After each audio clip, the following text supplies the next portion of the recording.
우리가 이사야서를 계속해서 지나가는 동안 우리가 예루살렘, 이스라엘, 유다에 대한 경고를 초반에 좀 하다가 이방 나라에 대한 경고도 하나님이 주십니다. 하나님은 항상 섭리하시고요. 항상 말씀을 주시는데 하나님은 결코 나 한 사람만을 보시고 말씀을 주시지 않습니다. 늘 깨달으셔야 됩니다. 하나님은 이 세상 천지 만물을 다 고려하시면서 작은 나에게 말씀을 주세요. 하나님은 우리에게 하나님의 비밀을 설명하고 계십니다. 우리가 말씀을 되게 쉽게 여길 때가 있어요. 특히 피곤하고 어려울 때 더더욱 그렇죠. 하나님이 말씀을 주시는데 내가 별거 아니라고 생각할 때가 있어요. 이번 주에 주셨던 하나님이 우리에게 주셨던 말씀이 마치 내가 지금 막 뼈를 깎아내야 될 것 같고 살을 부숴야 될 것 같은 메시지처럼 안 들릴 때가 있어요.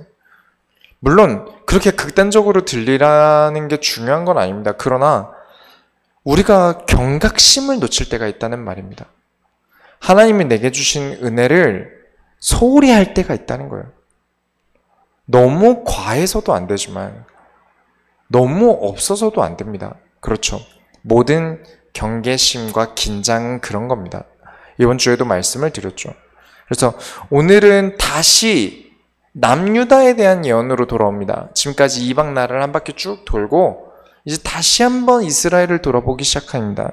그러면서 우리가 오늘 하루도 하나님의 말씀 가운데 넘어지지 않는 비밀을 발견하시기 바랍니다. 잠을 자고 있는 백성입니다. 두 개의 골짜기라는 말이 나와요. 환상의 골짜기라는 말이 나옵니다. 22장 1절에 환상의 골짜기에 관한 경고라 네가 지붕에 올라가면 어찌함인고. 예루살렘에는요. 예루살렘이라는 곳은 기드론이라는 골짜기가 하나 있고요. 그 밑에 흰놈이라는 골짜기가 있습니다. 기드론과 흰놈이라는 골짜기가 예루살렘에 있어요.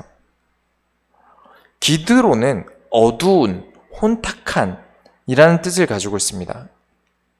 원래 골짜기라는 게 그 끝이 잘 보이지 않고요. 어둡고 그리고 되게 험하고 그런 지형들을 골짜기라 그러지 않습니까?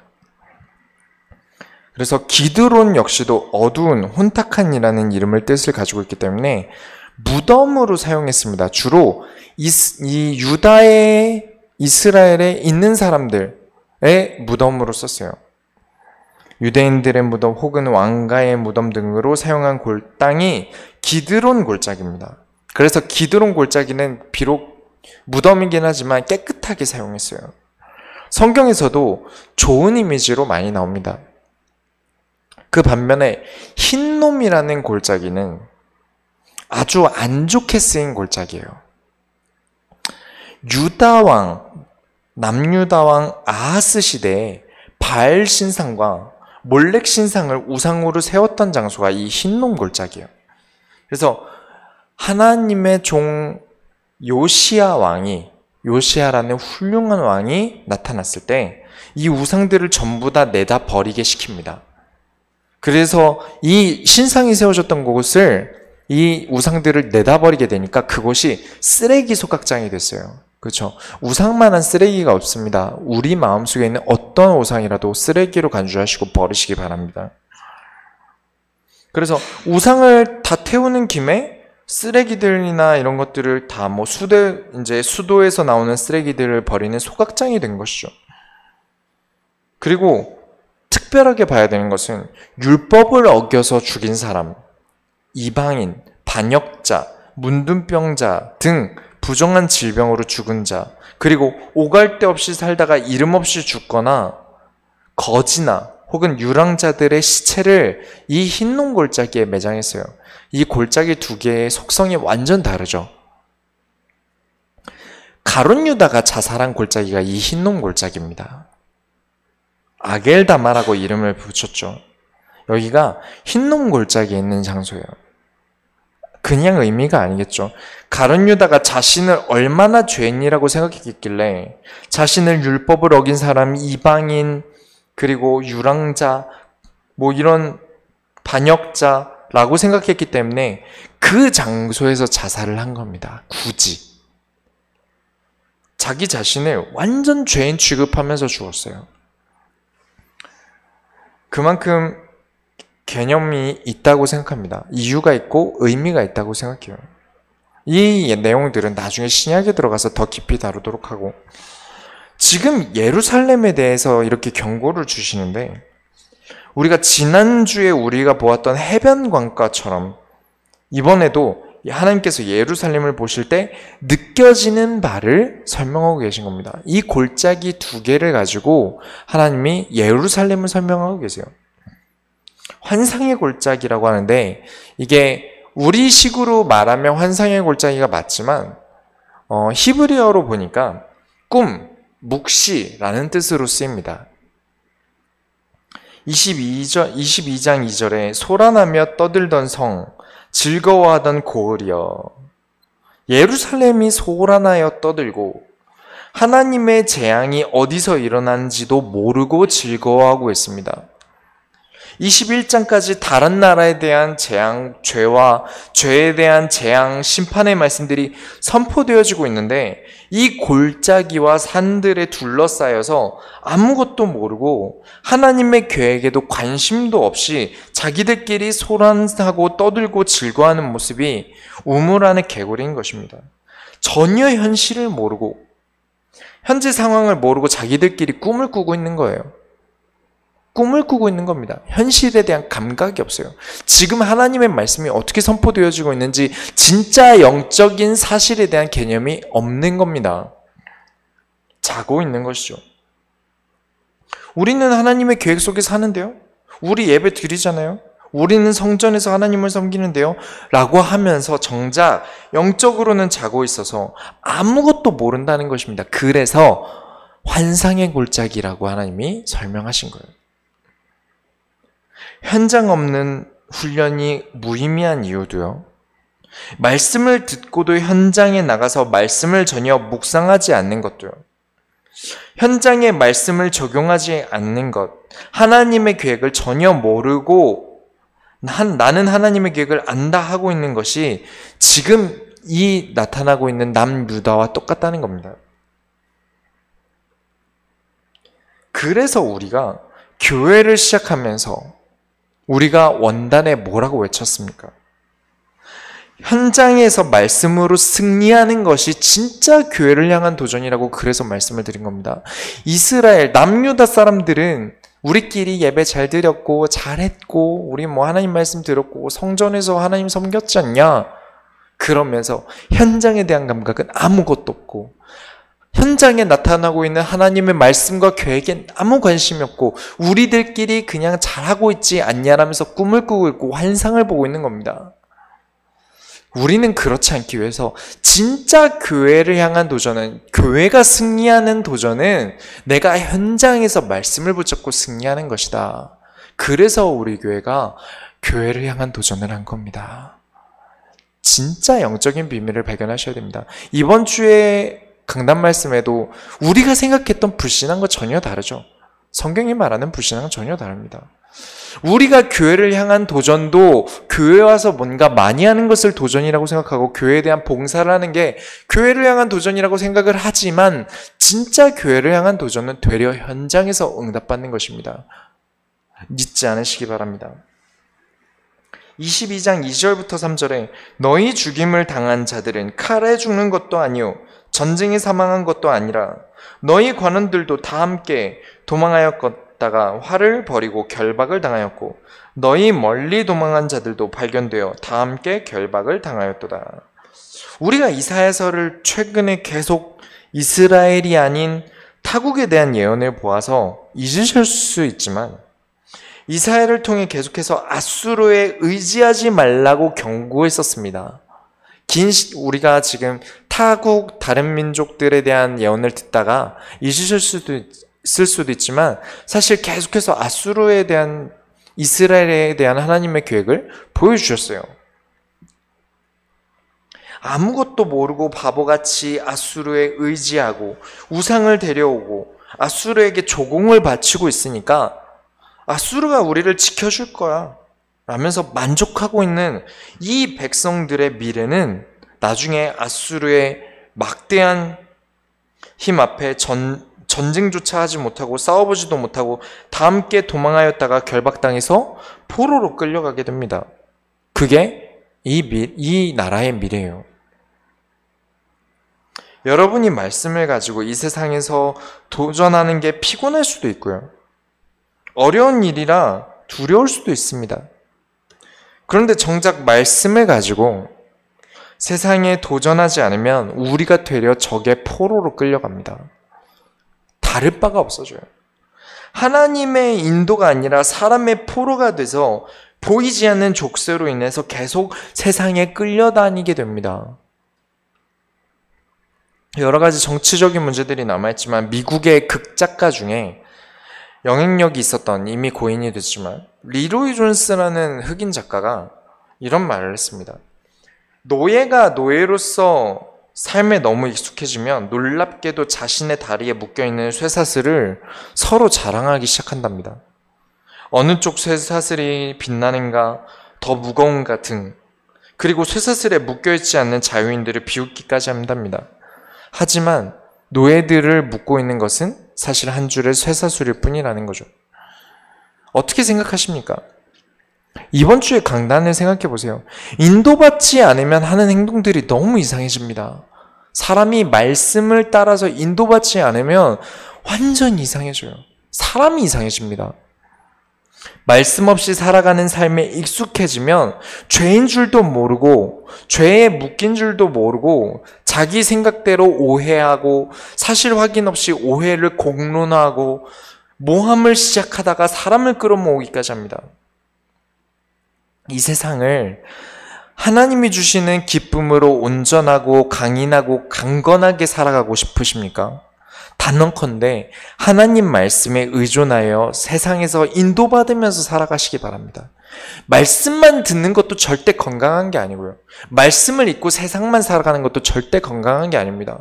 이 말씀을 가지고 세상에서 말씀의 성취를 바라보고 이 세상에서 말씀의 인도를 받는 게 진짜 건강한 신앙생활이에요. 세 번째로 통곡할 만한 일이 생기기 시작합니다.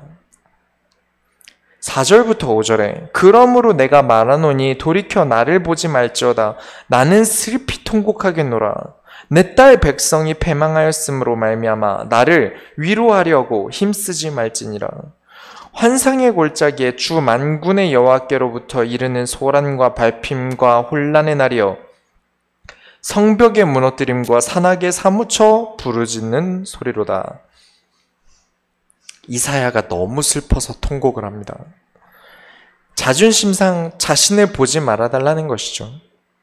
포로로 끌려가는 것은 여러분 끔찍한 겁니다. 지금 이 상황이 이전에 읽었던 관원들이 머리를 짜고 싸우기라도 했다면 군인들만 죽고 나라는 지키기라도 했을지 모릅니다. 싸워보기라도 했으니까요. 그런데 관원들은 자기들이 살겠다고 도망이나 갔고 백성들만 죽어나가는 것이죠. 그 미래를 보는 것은 참 힘들고 비참하고 마음이 아픈 일입니다. 관원들은 백성을 버리고 자기 살 길만 찾을 때 백성들은 고위 관직들이 알아서 하겠지 하고 현실에서 잠들어 있다가 꿈이 깨기 시작한 것이죠. 꿈을 꾸며 자고 있던 사람들이 갑자기 잠도 안 깼는데 큰일을 당하면 어떻게 됩니까? 소란스럽겠죠. 혼란의 날이 될 겁니다. 사람이 아니라 나라가 밟힘과 성벽이 무너지고 산악에서 부르짖는 소리가 들리는데 이건 정말 큰일입니다. 6절부터 7절에 엘람 사람은 화살통을 메었고 병거탄 자와 마병이 함께하였고 기르 사람은 방패를 드러냈으니 병거는 네 아름다운 골짜기에 가득하였고 마병은 성문에 정렬되었도다. 아수르에 의해서 살아남았다 한들 이후 바벨론을 멸망시킬 메데 파사 페르시아를 당시 엘람과 기르라고 불렀습니다. 이들이 쳐들어오게 되는 것입니다. 아름다운 골짜기인 기드론 골짜기에 쳐들어오고 마병은 성문에 정렬되었는데 이 성문을 지나오기 위해서는 흰놈 골짜기를 지나와야 합니다. 이사야가 예언을 하고 있는 이때에도 남유다의 사람들은 자신의 나라의 이상을 못 본 것이 아니라 나라 밖도 못 본 것이 아니라 예루살렘 밖조차도 못 봤습니다. 그 정도가 아니라 예루살렘 안에서도 이 골짜기 사이밖에 보지 못한 것입니다. 적들이 이미 영적으로 재앙 가운데 골짜기를 지나오는 것조차 모르고 있는 겁니다. 완전 우물한 개구리인 것이죠. 영적인 재앙이 육신적 재앙이 될 때까지 아무것도 보지 못했다는 겁니다. 우리의 눈이 어두운 것은 심히 통곡할 만한 일입니다. 여러분이 잘 보이다가 어느 날 갑자기 실명했다고 생각해 보세요. 눈이 보이지 않아요. 그럼 우리가 겪게 될 마음의 고통은 어떻겠습니까? 그런데 왜 영적인 눈이 어두운 사실에 대해서는 통곡하지 않는지 모르겠습니다. 영적인 눈이 어두워진 거에 대해서는 왜 마음이 문제가 생기지 않는지 모르겠어요. 우리는 이번 주 강단 말씀대로 불신앙을 바르게 구분하고 죄를 그냥 두지 않고 날마다 하나님께 인도받음을 멈추지 말아야 합니다. 이게 멈춰진다면 우리는 통곡해야 돼요. 진짜 다가올 재앙을 못 봅니다.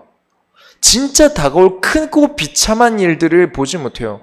이 세상에 포로로 끌려가는 것조차 익숙해지기 시작하면 마치 노예가 서로가 쇠사슬을 자랑하듯이 살아가게 됩니다. 여러분은 멈추지 마셔야 합니다. 우리 소원교회 성도들은 말씀을 따라 이 세상을 정복하고 살아가는 것을 멈추지 않으시기 바랍니다. 영적인 잠에서 깨어나시기 바랍니다.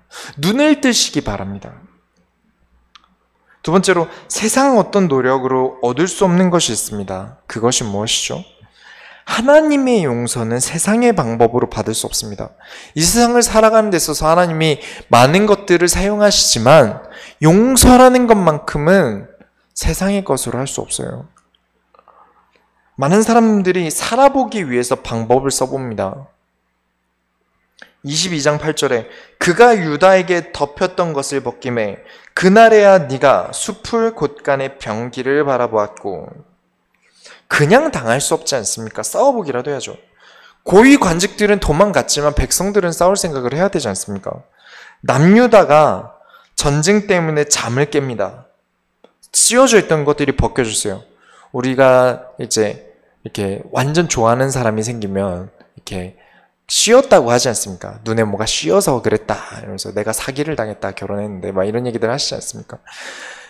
씌워 있던 게 벗겨진 겁니다. 현실이 보이기 시작했어요. 그래서 솔로몬 때 지어놓았던 병기고가 있습니다. 이 병기고를 찾기 시작합니다. 병기를 바라보았고 9절에 너희가 다윗성에 무너진 곳이 많은 것도 보며 너희가 아랫못에 물도 모으며 전쟁 때문에 무너진 것을 보기도 시작하고 아랫못이라 그러면 이제 실로암 물을 얘기합니다. 아랫못의 물은 실로암 물입니다. 전쟁은 물이 끊어지면 안 됩니다. 하루도 못 싸워요. 물이 없으면 진짜 하루가 싸울 수 있는 전부입니다. 장기전으로 갈수록 먹을 걸 내가 지금 못 먹더라도 물은 있어야 합니다. 운동해보면 알겠지만 물 한 잔이 되게 중요해요. 내가 한 번을 더 들 수 있고 한 번을 더 뛸 수 있는 힘을 내주거든요. 수분이라는 게 그만큼 중요합니다. 또 10절에 예루살렘의 가옥을 개수하며 그 가옥을 헐어 성벽을 견고하게 하며 집의 벽돌을 가지고 성벽을 다시 세우기 위해서 집을 허물어서 성벽을 만듭니다. 그쵸? 집보다 더 중요한 게 있지 않습니까? 당장 전쟁을 이겨야 하니까요. 11절에 너희가 또 옛 못의 물을 위하여 두 성벽 사이에 저수지를 만들었느니라. 그러나 너희가 이를 행하신 일을 앙망하지 아니하였고 이 일을 옛적부터 경영하신 일을 공경하지 아니하였느니라. 저수지를 만들어 물 공급을 할 준비를 하지만 그러나 이스라엘은 하나님을 앙망도 공경도 하지 않았기에 멸망당하는 것입니다. 후회하면 늦습니다. 내 눈이 지금 어두운 것에 대해서 이미 생겨버린 일들, 이미 찾아온 재앙은 후회도 듣습니다. 내가 아무리 살아보려고 아등바등해도 이미 죄로 인해 다가오는 재앙은 막을 길이 없습니다. 그래서 우리는 영적인 눈을 반드시 떠야 되는 것입니다. 인도받는 눈을 뜨지 않으면 그건 통곡할 만한 일이에요. 여러 방법을 써보고 전쟁할 준비를 해보고 병거를 모아보고 성벽을 개수한다 한들 하나님의 계획을 막을 수 있습니까? 하나님이 이 죄들을 그냥 두지 않기 위해서 이미 불어닥치고 있는 이 재앙을 막을 방법이 있습니까? 하나님을 막을 수는 없습니다. 하나님의 용서의 방법이 있습니다. 그 방법을 잊어버렸어요. 살아보기 위해 가진 방법은 다 쓰면서 정작 하나님이 성경을 통해 보여주셨던 몇 번이나 용서하셨던 방법을 잊어버렸습니다. 12절에 그날에 주 만군의 여호와께서 명령하사 통곡하며 애곡하며 머리털을 뜯으며 굵은 배를 띠라 하셨거늘. 굵은 배 옷은 전에 요엘서 1장에서 설명을 드렸습니다. 금요철야 때 요엘서 1장을 통해서 말씀을 드렸어요. 진짜 입는 옷이 아니라요. 늘상 입을 수 있는 옷이 아니라 아주 꺼끌꺼끌한 짐을 싸는 포대자루입니다.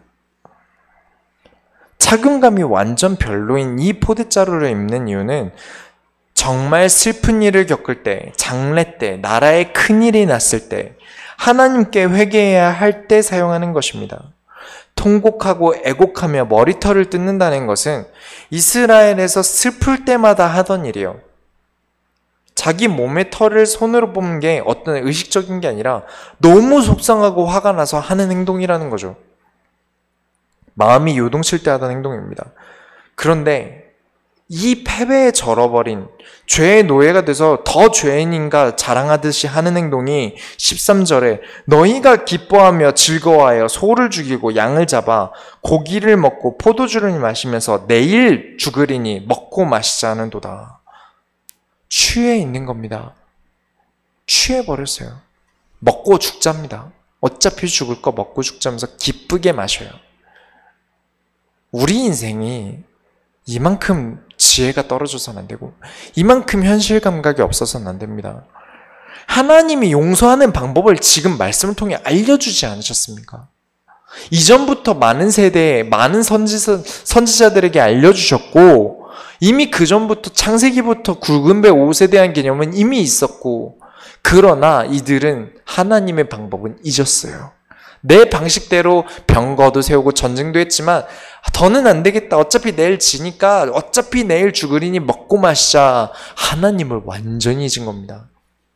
하나님을 앙망하고 하나님을 사랑하던 마음이 아예 없어져 버렸어요.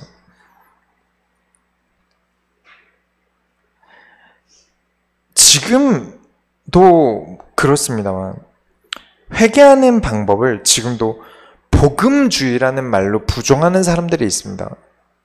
난 죄인 아니야? 괜찮아? 나는 하나님의 자녀야? 괜찮아? 담배 피고 술 마셔도 돼. 하고 싶으면 해도 돼. 내가 복음만 누리면 되지. 그래서 그렇게 살다 보면 또 하나님이 끊게 해주시겠지. 하나님이 인도하셔야지. 내가 결정하면 안 돼. 그러다가 뭔가 휩쓸려 갔을 때 하나님 나를 인도하셨어. 이걸 복음주의라고 합니다. 저는 아니라고 생각합니다. 이런 교육이 계속되면요. 이런 교육이 계속되고 계속 주입되다 보면 하나님 제가 죄송해요 라는 말을 하는 것 자체가 비복음적으로 느껴집니다. 내가 복음을 못 누리는 거야. 내가 하나님한테 죄송하다는 말은 애초에 복음 못 누리다고 증거 아니야. 난 죄인 아니라 그랬는데 내가 죄 잡히면 안 돼. 내가 죄에 잡혀서 이것 때문에 마음의 양심에 가책을 얻고 힘들어해서는 안 돼. 라는 식으로 복음을 깨달아요. 그래서는 안 됩니다.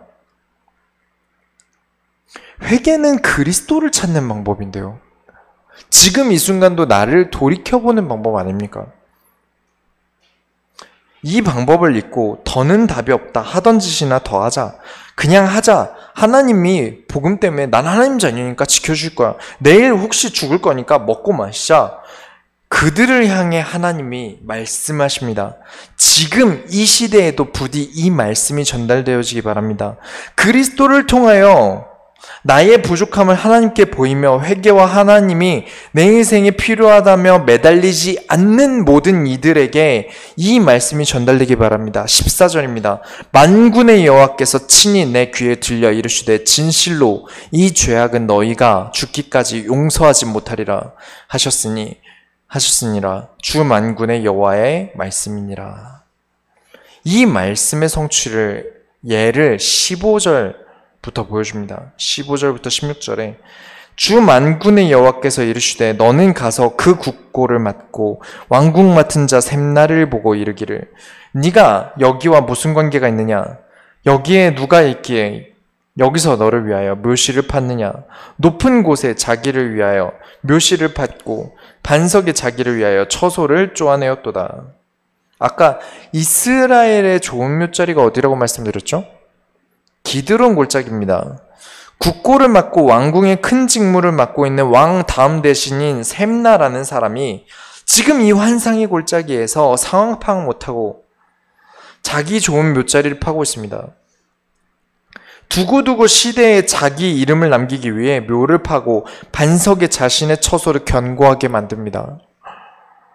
17절부터 19절에 나 여호와가 너를 단단히 결박하고 장사같이 세게 던지되 반드시 너를 모질게 감싸서 공같이 광막한 곳에 던질 것이라. 주인의 집에 수치를 끼치는 너여 네가 그곳에서 죽겠고 네 영광의 수레도 거기에 있으리라.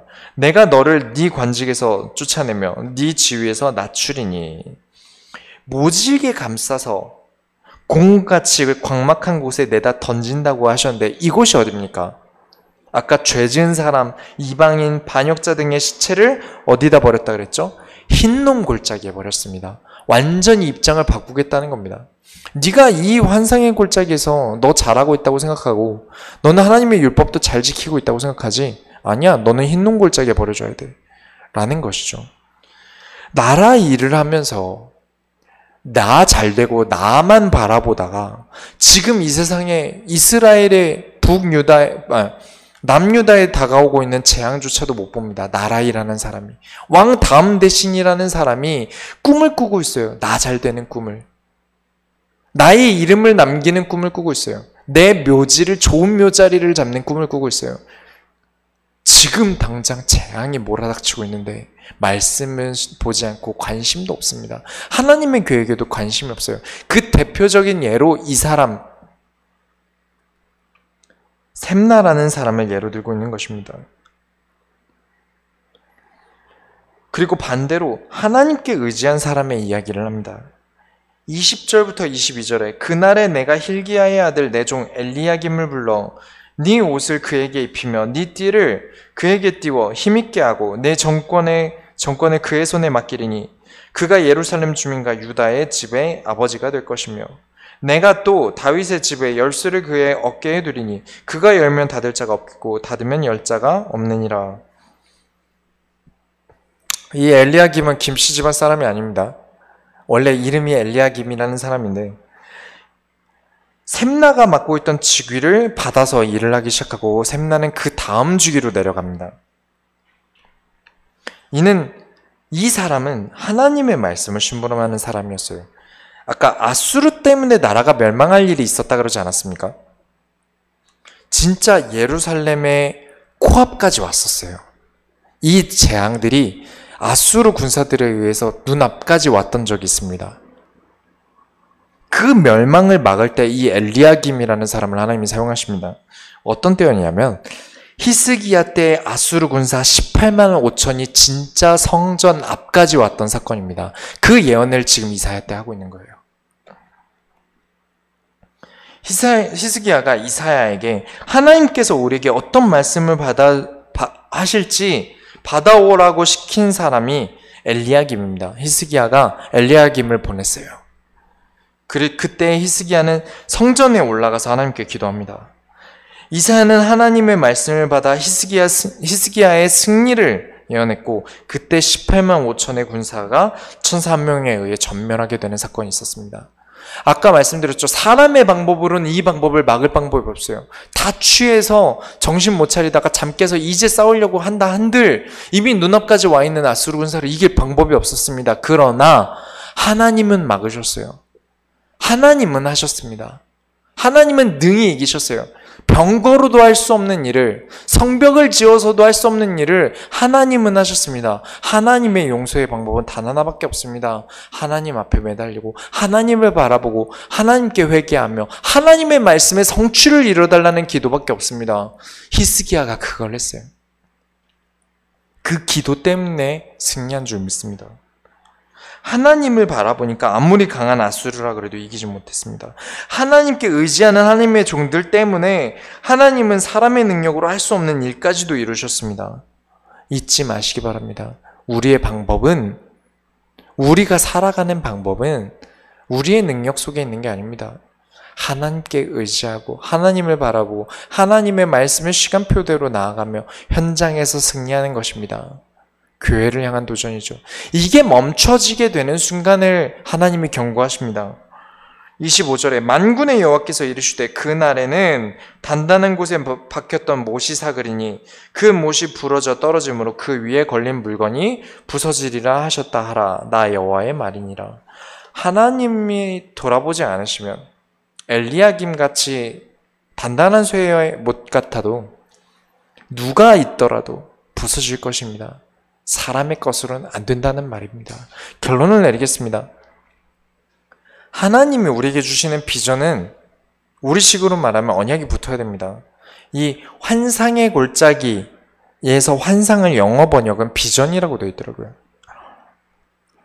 커버넌트 다음이 우리식으로 말하면 커버넌트 다음이 비전이죠. 언약이 붙은 다음에 비전이 보여야 됩니다. 여러분은 언약을 가지고 미래를 꿈꾸십니까? 아니면 언약 없이 꿈을 꾸고 계십니까? 그 차이가 오늘 성경대로 명확하게 드러납니다. 비전 다음은 드림이죠. 꿈입니다. 완전히 꾸고 있는 꿈이 행복한 꿈인 줄 알았는데 깨보니까 완전 멸망사에 있는 것입니다. 왜냐? 언약부터 가져온 꿈이 아니에요. 그림은 무슨 그림입니까? 도망가야죠. 도망가는 것을 실현시킵니다. 멸망을 실현시켜요. 이게 우리식으로 얘기하고 있는 언약, 비전, 꿈, 그림, 그리고 실현이죠. 시작이 잘못되면 안 됩니다. 헛된 언약으로 시작된 우물한 개구리로 시작된 언약은 망하는 실현으로 번집니다. 우린 잘 될 거야. 우린 희망 있어. 우린 최고야. 자존감이 높은 건 좋습니다. 자각심이 없는 건 문제가 있습니다. 내 자존감이 너무 높아서 내가 자각하지 못하는 건 문제가 있어요. 자존감에 눈이 멀어서 우리가 나가야 할 길을 찾지 못한다면 우리는 미래가 없습니다. 이미 길을 잘못 들어서 잘못된 길을 가다가 잘못 왔다고 깨달을 때 회개할 깨달음조차 없이 너무 멀리 가버린다면 결국 마무리도 잘못될 것입니다. 다신 돌아갈 수 없어요. 되돌이킬 수도 없게 됩니다. 저와 여러분은 날마다 하나님의 소원을 품은 시작을 멈추지 마시기 바랍니다. 죄를 덮어주면서 언약 비전 말하면 안 됩니다. 죄 앞에서 남을 속이고 고위직들이, 여기서 성경에 말하는 고위관직들이 백성들의 눈을 속이고 자기들도 자기 이득만 보다가 전쟁이 났는데 백성들 두고 도망갑니다. 그와 다를 바가 없는 모습을 가지고 있어서는 안 됩니다. 우리는 죄를 덮지 않습니다. 그리고 하나님의 계획을 발견합니다. 그리고 그냥 넘어가지 않습니다. 그 작은 죄들은 무엇이라 그랬죠? 미래에 다가올 재앙의 모형입니다. 우린 재앙을 막습니다. 우리 소원교회는 그런 그런 교회입니다. 그 의미로 세워진 교회입니다. 그 의미로 시작한 교회입니다. 교회를 향한 도전을 잊지 않으시고 우리는 끝까지 나아가시기 바랍니다. 우리가 하나님의 소원을 이루어드립시다. 기도하겠습니다. 하나님, 영원히 부서질 수밖에 없는 우리의 인생에 하나님으로 말미암아 견고하게 되길 원합니다. 하나님으로 나아가서 이 세상에 오는 문제와 재앙들을 막고 진짜 작은 것들부터 하나님의 계획을 놓치지 않아서 시작이 잘못되지 않게 하시고 우리로 하여금 말씀을 따라 인도받으며 우리가 지금 잠자고 있고 눈이 어두워져 꿈을 꾸고 있다면 하나님 이 꿈에서 깨어나서 진짜 하나님의 말씀의 실현 가운데 도전하게 하여 주옵소서. 영적으로 눈이 어두워진 이 시대를 깨우는 응답을 우리 소원교회를 통하여 하나님이 역사하여 주옵소서. 살아계신 예수 그리스도의 이름으로 기도드렸습니다. 아멘.